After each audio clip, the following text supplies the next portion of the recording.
ආදරය කරන්න ලැජ්ජයි. මේ දරුවෝ අම්මා තාත්තා ආදරය කරනවා උපරිම අහලා තිබ්බොත් අහලා ඇත්තේ මතකද ඔය ගෙවල් වල අම්මලා තාත්තලා උපරිම ආදරයට ගියාම කොහොමද කියන්නේ? වැඩි මහන්සි වෙන්නේ වචන දෙකයි අකුරු තුනයි. අම්මා ඒයි ගානවා තාත්තා ඕයි ගානවානේ. එච්චරනේ උපරිම ආදරේ.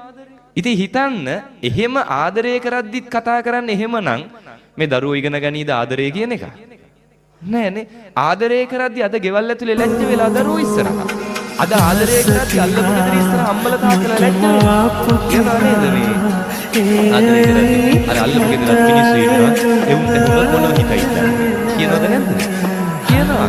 මේ වැරදි දෙයක් කියන්නේ නෑ ආදරය කරද්දි. අතීතයේ ඔබ තිබ්බද? අද වර්තමානයේ කරා. අතීතයේ අපේ අම්මලා තාත්තලායි කාලේ ඔබ තිබ්බේ නෑ. ඒ කාලේ ගෙවල් වල හරි බය නැතුව ලැජ්ජ නැතුව ආදරේ කතා කරාද නැද්ද? කතා කරා.